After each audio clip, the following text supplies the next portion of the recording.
BPSC परीक्षा प्रश्न leak होने के खिलाफ पटना के कारगिल चौक पर जन अधिकार युवा परिषद और जन अधिकार छात्र परिषद द्वारा राज्य सरकार का पुतला दहन किया गया। इस मौके पर युवा अध्यक्ष राजू दानवीर ने कहा कि दिन रात एक कर पढ़ाई करने वाले युवाओं के लिए पेपर लीक की घटना उनके भविष्य के साथ खिलवाड़ है।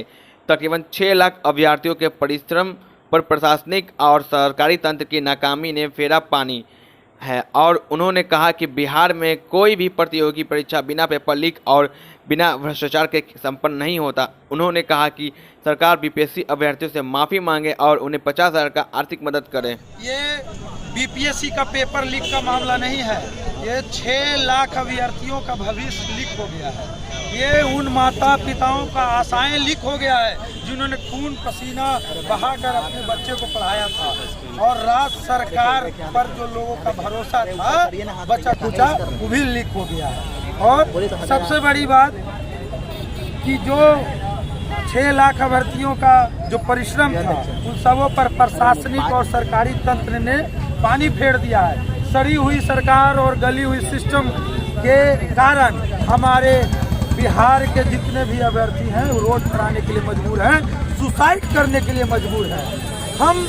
हम स्पष्ट कहना चाहते हैं, बिहार सरकार में ये साफ देखा गया है कि एक तो बहाली नहीं, यदि बहाली हुई किसी भी वजह से तो परीक्षाएं लेट होगी। यदि परीक्षा हो गया कहीं गलती से तो पेपर लीक हो गया। यदि पेपर भी किसी वजह से पूरा हो गया सब कुछ तो लास्ट में रिजल्ट लीक कर जाता है। ये है बिहार की दुर्दशा।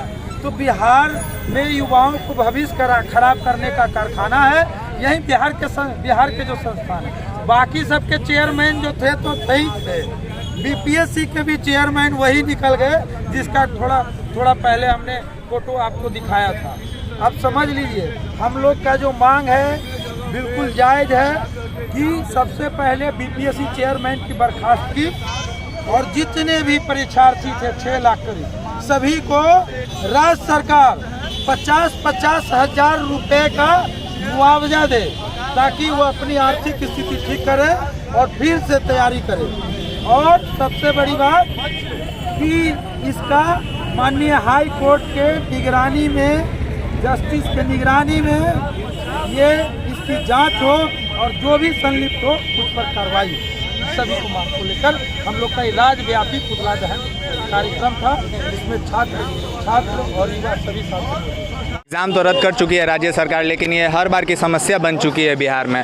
कभी दरोगा घोटाला हो जाता है तो कभी टीटी घोटाला हो जाता है तो कभी किसी के साथ किसी घोटाला हो जाता है। यहाँ पे सिर्फ और सिर्फ युवाओं के साथ छलावा हो रहा है। नीतीश कुमार हर बार सिर्फ यही कहते हैं कि जांच होगी, लेकिन उच्च अधिकारी पे कुछ भी कार्रवाई नहीं होती है। आप उन बच्चों का सोचिए जो मिडिल क्लास के परिवार के रहते हैं और एक छोटे से रूम में रह के पढ़ते हैं और 2 साल 4 साल मेहनत करते हैं, उनकी आर्थिक स्थिति पे क्या जोर पड़ रही होगी आज। और क्या कारण है कि सारा विपक्ष शांत रहता है और सिर्फ आप लोग रोड पर दिखाई देते हैं?